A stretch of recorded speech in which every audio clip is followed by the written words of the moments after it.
You're standing in your kitchen, the power's been out for 2 days, and there's good meat sitting on the counter that you already know is turning. You can smell it. And your first thought is the same one everybody has: now throw it away before it makes somebody sick. But 100 years ago, a poor family would have looked at that same piece of meat and known, without a refrigerator, without ice, without a single dollar spent, exactly how to keep it safe to eat for months. I didn't believe that when I started digging. I thought it was a myth. Then I found the records, and the records don't lie. Here's what I uncovered, and I'll say it plain right at the start. Ordinary working people kept meat edible through entire winters with no electricity, no freezer, and almost no money, using tricks so cheap that once you learn them, you'll wonder why nobody ever showed you. I found the proof in old farm ledgers, in government bulletins printed before your grandparents were born, and in the memory of a generation that got squeezed harder than we ever have. The reason you never learned any of this isn't an accident. Somebody stopped teaching it, and I'm going to show you exactly why.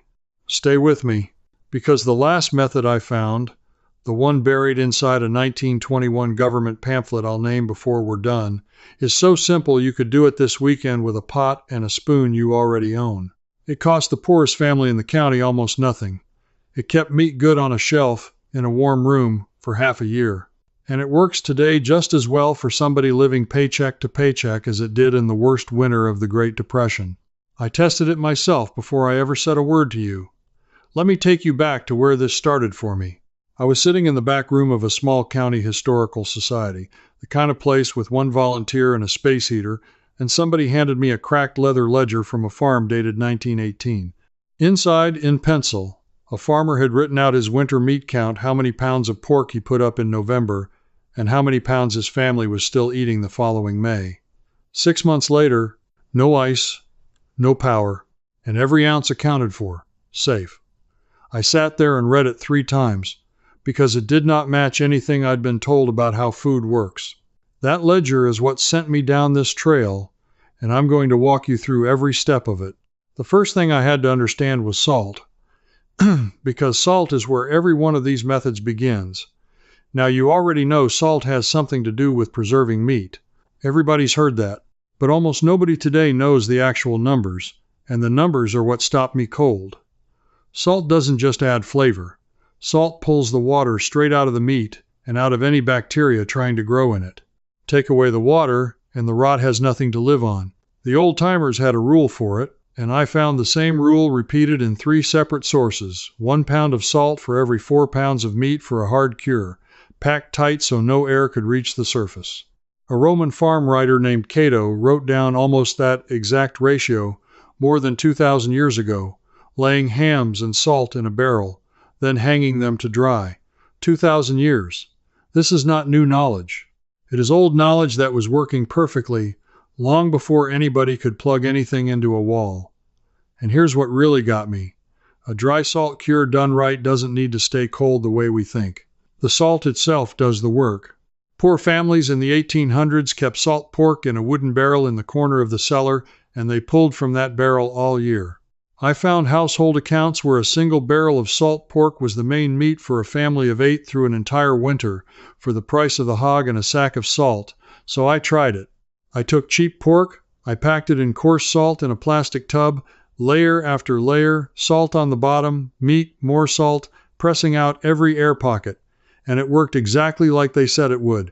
The meat went firm and dry and deep pink, and it kept. The whole thing cost me a few dollars in salt. That's when the first real question hit me, and it's the one that started to bother me for the rest of this investigation. If it's this cheap, this simple, and this old, why did every single person I know grow up never being taught it? Somebody had to have stopped passing it down. But before I could answer that, I found the next layer, and it made the salt look like a warm-up, because salt alone gives you salt pork, which is good, but it's plain and it's hard. The old families wanted more than survival, and here's where it gets clever. They discovered that if you added a little something to that salt, the meat stayed a healthy red color instead of turning a dull gray, and it lasted even longer and tasted better. In the old days, they used saltpeter, you might know it as the stuff in gunpowder, a tiny pinch mixed into the salt cure. Today, the exact same job is done by the pink curing salt you can buy for a few dollars a bag. This is the difference between plain salt pork and real bacon, real ham, real corned beef. Now watch how the trail turns here, because this is the moment I stopped thinking this was just forgotten and started thinking it was buried. During the First World War, the United States government was desperate to keep meat from spoiling so it could feed soldiers and civilians both. So the Department of Agriculture printed cheap pamphlets and mailed them to ordinary farm families, teaching them precisely how to cure their own meat at home. They wanted every household to know how.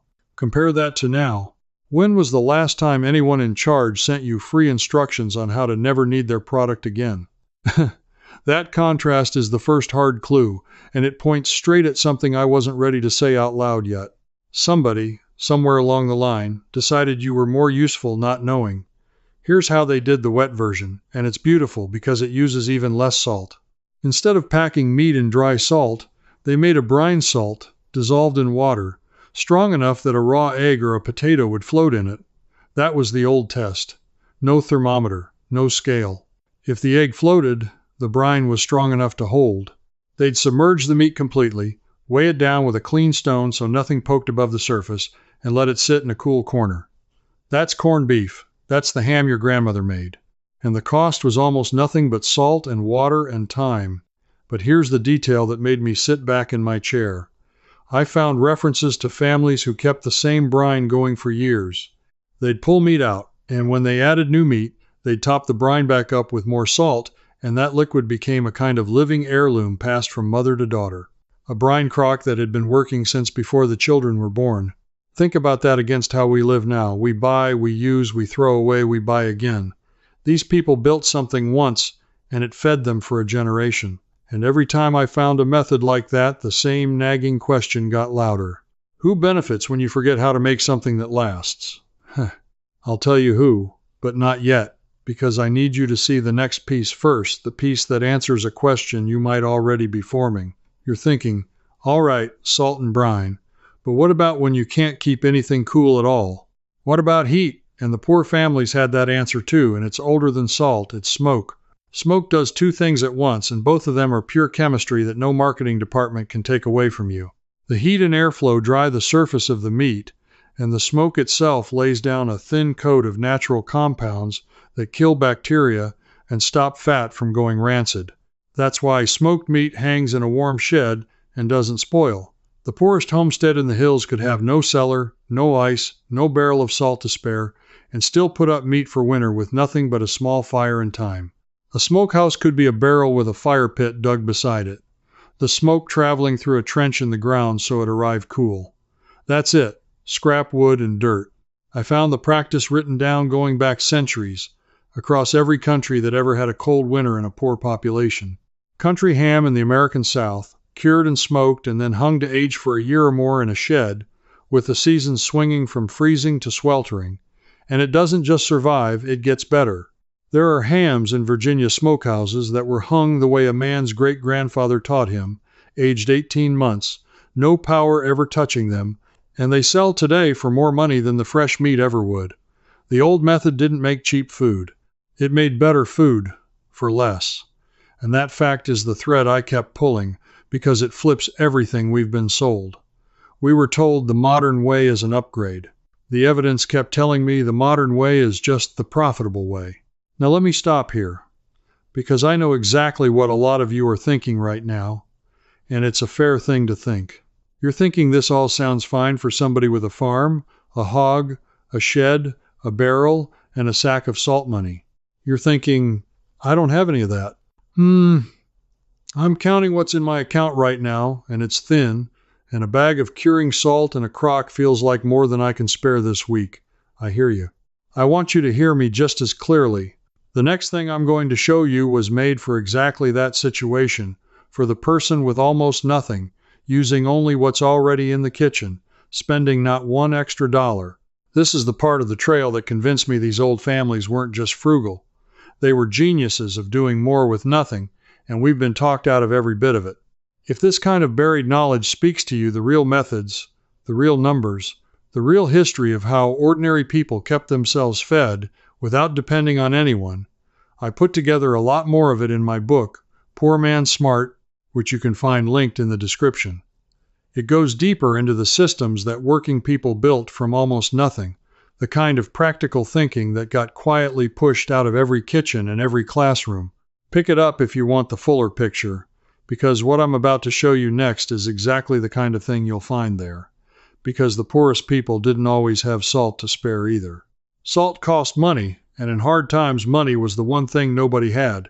So they reached for the two things that cost nothing at all, cold air and time, and they turned them into a preservation system. In the dead of winter, the whole outdoors is a refrigerator, and they knew how to use every degree of it. Meat frozen solid on a north-facing porch keeps for the length of the cold. A hole dug down into the earth stays cool and steady even when the air above it swings warm, and that's the root cellar.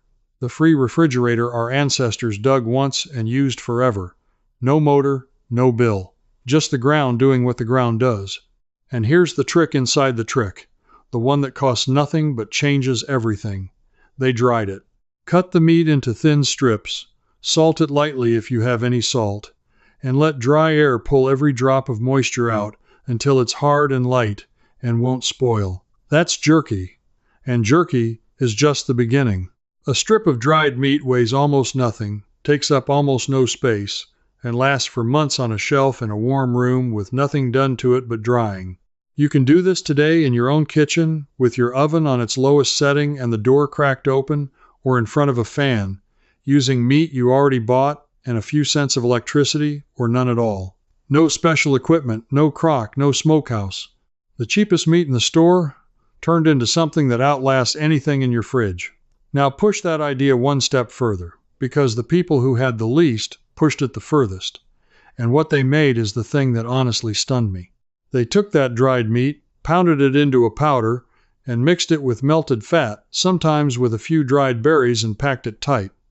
They called it pemmican, and pemmican doesn't last months. Pemmican lasts years. Explorers carried it across frozen continents.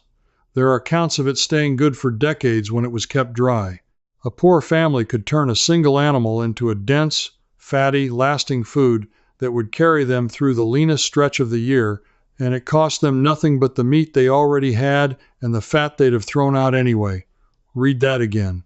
The fat they'd have thrown out anyway. That fat is the clue that finally cracked this whole thing open for me. And it leads straight to the method I promised you at the very start, the one from the 1921 pamphlet, the one you can do this weekend with a pot and a spoon. So let me bring you all the way to the end of the trail, to the thing that changed how I look at every scrap of food in my kitchen. For most of history, fat was not garbage. Fat was treasure. When a family butchered an animal, they rendered the fat down slowly into clean, pure lard or tallow, and that fat was worth its weight because it did something no one talks about anymore. It seals. Melted fat poured over food and left to harden forms an airtight lid, a barrier that oxygen and bacteria cannot cross. And air is the enemy.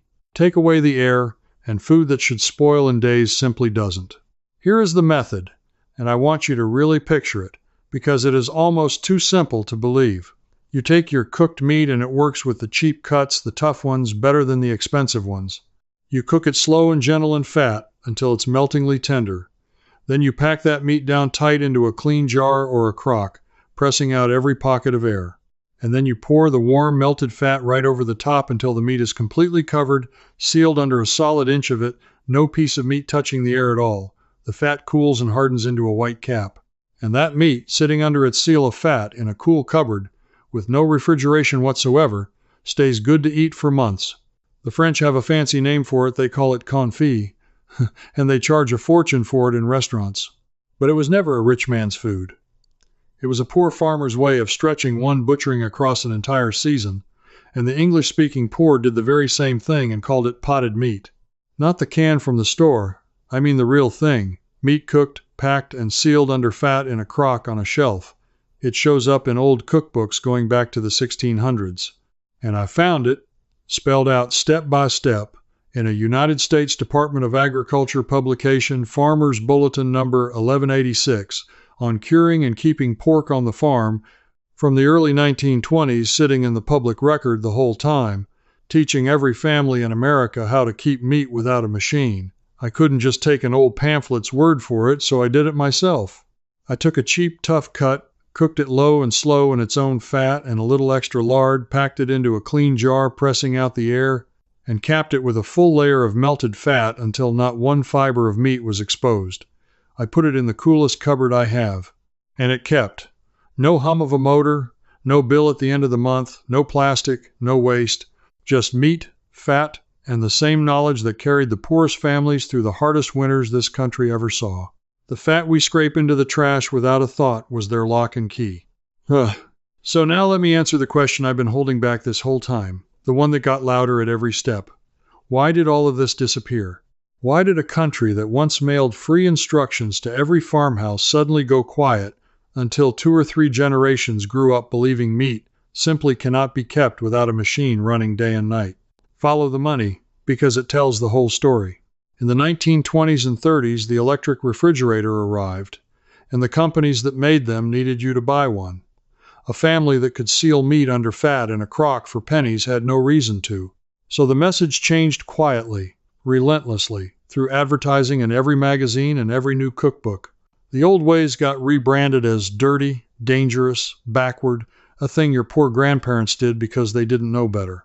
And once the refrigerator was in every kitchen, the whole food business reshaped itself around it, around meat that spoils fast, so you buy often and throw away and buy again. There is no profit in a family that puts up its own meat once and eats from it for 6 months. There is enormous profit in a family that runs to the store every few days and tosses what turns before they get to it. The knowledge wasn't lost.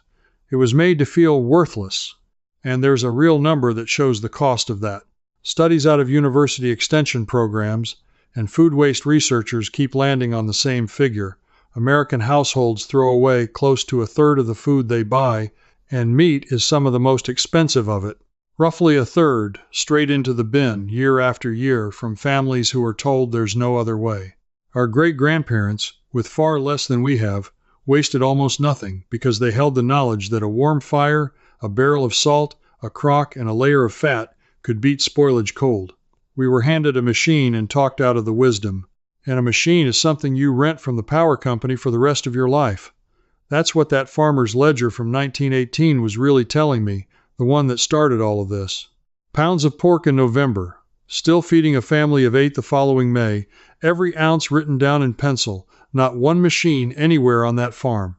It wasn't a mystery, it was a skill somebody decided you were better off forgetting. So here's where we stand, you and me. What I recovered from those old records and pamphlets isn't a trick for hard times only.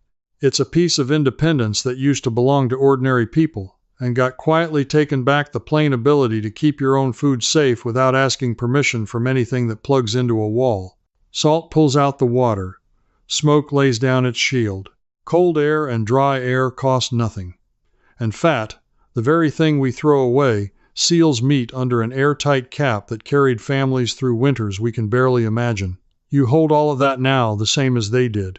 You're the kind of person who wants to know how things really work, who doesn't take being told a machine is the only way, who follows the money and refuses to be fooled twice. That's why you made it all the way here while everybody else scrolled on by. So, let me ask you something specific, and I truly want your answer. That fat seal method, the potted meat sealed under lard in a crock, had you ever heard of it before today, or did somebody in your family actually do it once?